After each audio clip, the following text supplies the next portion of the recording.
Health insurance అనేది మనకు ఎందుకు అవసరం? అసలు దానివల్ల వచ్చే లాభాలేంటి?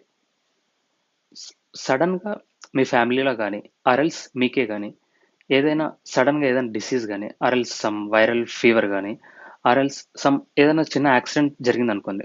మోస్ట్‌లీ జరగకూడదనే కోరుకుందాం. బట్ ఏదైనా జరిగితే మీరు అప్పటి వరకు దాచుంచుకున్న డబ్బులన్నీ ఆ ట్రీట్‌మెంట్‌కే ఖర్చయిపోతాయి. సో, మీరు సేవ్ చేసుకున్నటువన్నీ ఒక్కసారిగా ఖర్చయిపోతాయి.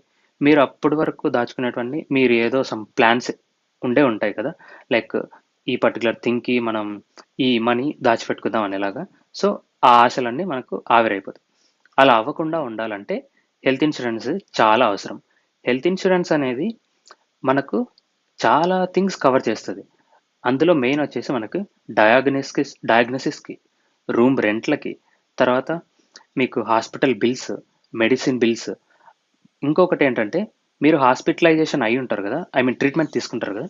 తీసుకున్న తర్వాత ఒక 3 నెలలు, 4 నెలలు అయ్యే మీ మెడికల్ బిల్స్ ఉంటాయి గదా! అవన్నీ వాళ్ళే కవర్ చేస్తారు. సో, అండ్ ఆల్సో మీకు కుదిరితే మీకు హాస్పిటల్‌లో ఉన్నన్ని రోజులు మీకు డైలీ క్యాష్ గూడా మీకు ఏర్పాటు చేస్తారు. అంటే ఫుడ్‌కి ఇవన్నీ ఉంటాయి గదా! సో, దానికి గూడా క్యాష్ అలొకేట్ చేస్తారు.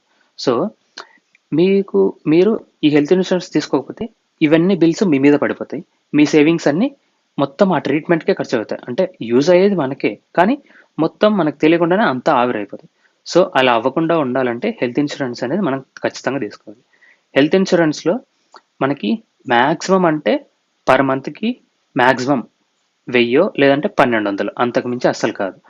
నేనంటుండేది మాక్సిమం. మినిమమ్ వచ్చేసి అంటే తక్కువలో తక్కువ 500 గూడా వచ్చే ప్లాన్స్ ఉంటాయి. సో, మన రిక్వైర్మెంట్‌ని బట్టి మనం హెల్త్ ఇన్స్యూరెన్స్ తీసుకుంటే మన సేవింగ్స్‌ని అది మనల్ని పూర్తిగా కాపాడుతుంది. So, for more informative videos please like, share and subscribe. And also ఇది ప్రమోషనల్ వీడియో కాదు.